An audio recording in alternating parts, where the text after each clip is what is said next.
Στον επόμενο καλεσμένο μας, καθώς έχουμε τη χαρά να φιλοξενούμε τον συγγραφέα, τον κύριο Νίκο Κωνσταντινίδη, ο οποίος έχει κυκλοφορήσει και ένα καινούριο βιβλίο που λέγεται «Η Λιαχτίδα μέσα στα χαλάσματα». Γεια σας κύριε Κωνσταντινίδη, καλημέρα, Χριστός Ανέστη. Γεια σας, Χριστός Ανέστη, καλημέρα στους ακροατές σας και σε εσάς. Χαίρετε, χαίρετε, για χαρά. Γεια σας. Λοιπόν, να ξεκινήσουμε κύριε Κωνσταντινίδη, βλέπουμε ότι βγάλετε ένα βιβλίο το οποίο μόλις κυκλοφόρησε πριν από λίγο καιρό με το τίτλο «Η Λιαχτίδα μέσα στα χαλάσματα». Πείτε μας δύο λόγια, με τι ασχολείστε στο καινούργιο σας βιβλίο? Να πω αρχικά ότι είναι το τέταρτο στη σειρά μιας τετράδας βιβλίων που έχουν περίπου το ίδιο περιεχόμενο. Το πρώτο ήταν «Οι ρίζες μας, Πόντος Κάφκασος, χορήγη Κιλκής». Αναφέρεται στην καταγωγή των προγόνων μας από ένα χωριό του Καρς. Πήρε περίπου 7 χρόνια για να γραφεί. Το δεύτερο ήταν «Εχνηλατώντας τις ρίζες μας στο Καρς του Καυκάσου», που αναφέρεται σε όλα τα χωριά του Καρς, ένα από τα οποία είναι και του Μίλιου που είναι εκεί πέρα στο στούντιο, ναι, το Σουμπατάν, ναι, το οποίο πήρε 10 χρόνια για να γραφεί.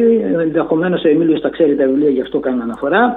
Το τρίτο ήταν «Δακρυσμένα». Αυτά τα δύο τα βιβλία τα γράψαμε μαζί με την κόρη μου, την Αρχοντούλα Κωνσταντινίδου, δασκάλα ποντιακής, υποψήφια διδάκτορα της εφαρμοσμένης γλωσσολογίας.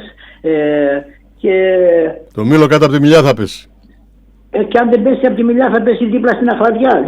Σε άλλο χωράφι αποκλείεται πάντως. Αποκλείεται. Να πέσει. Και τώρα είναι τα δακρυσμένα χώματα, τα οποία τα έγραψα εγώ μόνος μου, αυτονομήθηκα πλέον, από τις εκδόσεις Κυριακίδη. Εκδόθηκε πριν 2-3 χρόνια. Και το τελευταίο είναι «Η Λιαχτίδα μέσα από τα χαλάσματα», που μιλά για τη ματωμένη γη της Παλαιστίνης, όπου τα περιστέρια της ειρήνης δεν βρίσκουν μέρος να κουρνιάσουν και όπου αντί για νερό βρέχει φωτιά και σίδερο.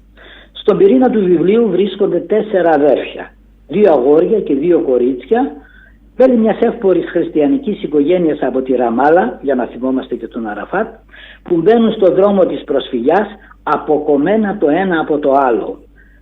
Και αυτό έγινε μετά από έναν ανελαίητο βομβαρδισμό, στον οποίο έχασαν τους γονείς τους, οι οποίοι ήταν και οι 2 γιατροί.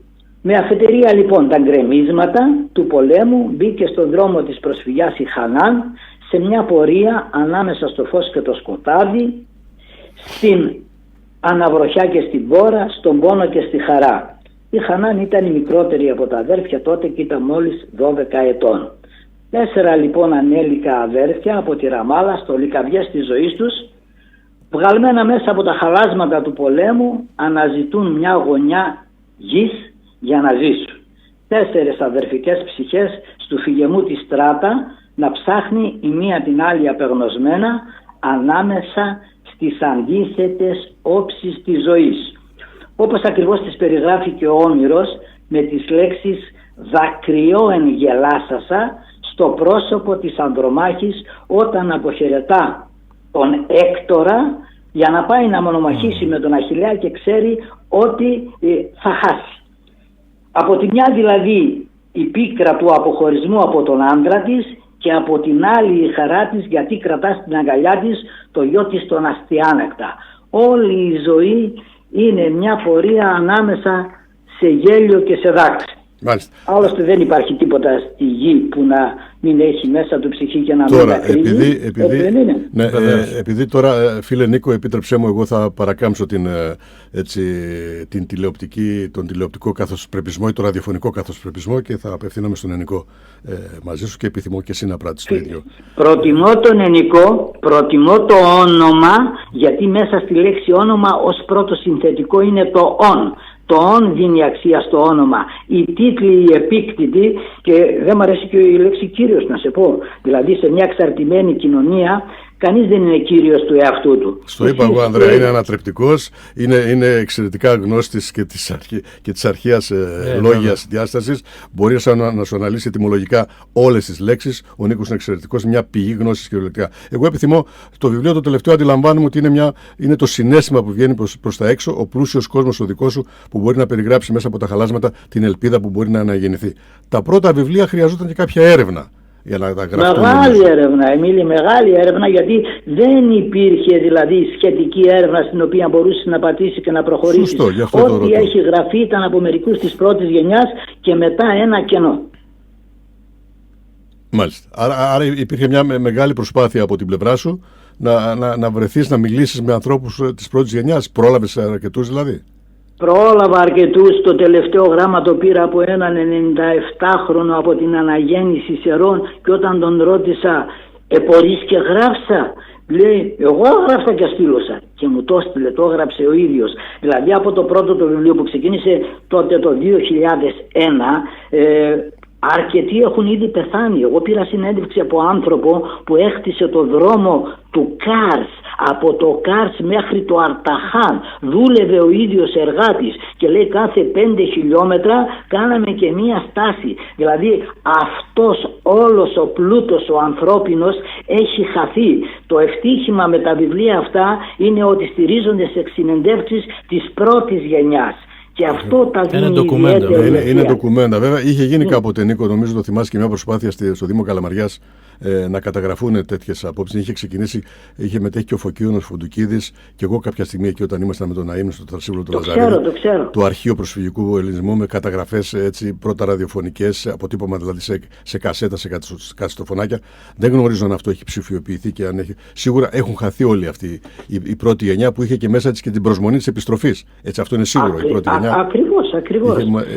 Μετά άσκησαν δηλαδή, τα πράγματα. Εγώ θεωρώ τη δική μου τη γενιά, Εμίλη, την πιο τυχερή, γιατί ζήσαμε με παππούδες και γιαγιάδες, μεταλαμβαδεύσανε κατευθείαν τη γνώση, όπως ήταν σε εμάς. Εμείς, η δική μου γενιά, δεν έτυχε και πόλεμο, δηλαδή γεννηθήκαμε μετά το 50 και ήμασταν τυχεροί υπό αυτήν την έννοια που ζήσαμε και με την πρώτη γενιά και πήραμε την ποντιακή διάλεκτο ατόφια, τα ήθη και τα έθιμα, που τότε ήταν πολύ πλούσια. Σήμερα η κοινωνία είναι φτωχή σε όλα, φτωχή σε δοτικότητα, φτωχή σε εκτόσεις παντού και όλο τον χρόνο. Ναι, σε όλα, ναι. Απλώς να γυρνώντας λίγο στο βιβλίο, γιατί ο τίτλος με προβληματίζει, γιατί μας μίλησε για την Παλαιστίνη, για το έδαφος του αίματος, αλλά ο τίτλος δείχνει μια αισιοδοξία, μια ελπίδα. Ακριβώς, γιατί και μετά από τα χαλάσματα, μέσα στα χαλάσματα μπορεί να προβάλλει η ηλιαχτίδα με τη μορφή της ελπίδας. Ο άνθρωπος ελπίζει ακόμα και μετά από μια καταστροφή, και είναι η ελπίδα που τον κρατεί στη ζωή. Δηλαδή, αν δούμε το όνομα της δεύτερης πρωταγωνίστριας, είναι Ελπορή. Ελπορή στα αρχαία ελληνικά σημαίνει ελπίδα, γιατί όποιος ελπίζει μόνο αυτός μπορεί να προχωρά. Η απελπισία είναι ένας διαρκής θάνατος. Τα αντίθετα στη ζωή συμπορεύονται γενικά. Ήλιος και σκιά, πόνος και χαρά, απελπισία και ελπίδα. Τα αντίθετα, έλεγε ο Παρμενίδης, κρατούν τον κόσμο σε ισορροπία. Αν δεν υπήρχαν αυτά, αν δεν υπήρχε ο Βόρειος και ο Νότιος Πόλος, γιατί κομμάτι της φύσης είμαστε κι εμείς, δεν θα υπήρχε αυτή η συμπαντική ισορροπία. Σωστά. Και λέω λοιπόν τούτο ότι και εγώ, Νίκο, περνάω στο πρώτο κομμάτι ότι είχαμε εμείς την επαφή με τους ανθρώπους που ήρθαν κατευθείαν από τον Πόντο, από τους παππούδες και τις γιαγιάδες. Εγώ να σου μεταφέρω μόνο τη γιαγιά μου, τη Μαρία, από την πλευρά της μάνας μου, όταν την έβαζα να μου μιλάει για τον Πόντο, όπως και αν ήταν καθισμένη, Νίκο μου, η πλάτη της, όποιο σημείο του ορίζοντα και αν είχε μπροστά της, έδειχνε πάντα με το χέρι προς τη σωστή κατεύθυνση, που ήταν ο Πόντος. Αυτό με συγκλώνησε όταν το διαπίστωσα. Δηλαδή, όπως θυμάσαι καλά, δεν λέγαν Πόντος, λέγαν πατρίδα. Ναι, τέα και κάση πατρίδα, ναι, την έλεγα γιάγια και τα. Όπως και αν καθότανε, έδειχνε προς τη σωστή κατεύθυνση το χέρι της. Αυτό με συγκλώνησε πάντα. Το θυμάμαι σαν τώρα. Ναι, και αυτό ήταν ένας λόγος, επειδή αναφερόταν σε πατρίδα, όταν έγινε το 40 ο πόλεμος και η αντίσταση μετά από την ναζιστική κατοχή, και σε αυτήν πήραν μέρος οι Πόντιοι, πολέμησαν πιο σκληρά, γιατί ήδη είχαν χάσει μια πατρίδα και δεν ήθελαν να χάσουν και δεύτερη. Σωστό. Αυτό χαλιβδώνει τον άνθρωπο, έτσι. Επόμενη συγγραφική δουλειά, ετοιμάζεις κάτι? ετοιμάζω. Θα ξεκουραστείς λίγο. Εσύ σπάνια ξεκουράζεις. Ακόμα σε βαθύτερα, ναι, αλλά το επεξεργάζομαι ακόμα στο μυαλό. Θα έχει όμως σχέση και με τον Κάφκασο και με τον Πόντο και ευρύτερα, δηλαδή με την διασπορά του ποντιακού ελληνισμού και στην Ασία, που αυτό δεν το έχουμε αγγίξει τόσο πολύ. Δηλαδή θα βάλω μέσα και το Ουσμπεκιστάν, ναι, θα βάζω μέσα και το Καζακστάν. Θέλω να απλωθώ και σε αυτήν την περιοχή.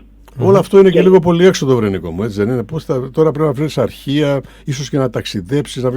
Εντάξει, εγώ τις ικανότητές σου respect, σέβομαι μπροστά σε αυτό που κάνεις, αλλά είναι Εμίλιο, ούτε πίνω, ούτε καπνίζω, ούτε ταξίδια για διακοπές κάνω. Τα ταξίδια μου είναι όλα ιστορικά. Οπότε και μ' αρέσει. Δηλαδή, αν δεν κάνεις στη ζωή σου αυτό που σου αρέσει, ούτε καλά θα το κάνεις, ούτε θα χαρείς. Θα έχουμε κάποια παρουσίαση του βιβλίου?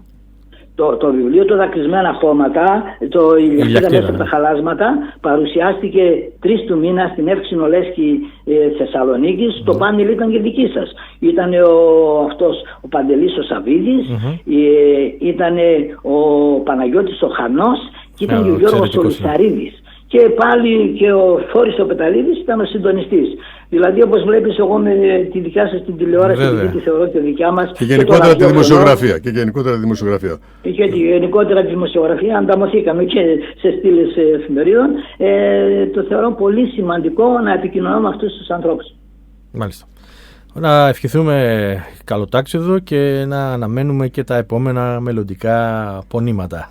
Χαιρετισμούς στην πατρίδα, χαιρετισμούς στο Κιλκεσίδη. Χαιρετισμούς στην Πέλα, τη φίλη μου, και στη μάνα της που την αγαπώ πολύ. Να είσαι καλά, καλή συνέχεια, σε ευχαριστούμε.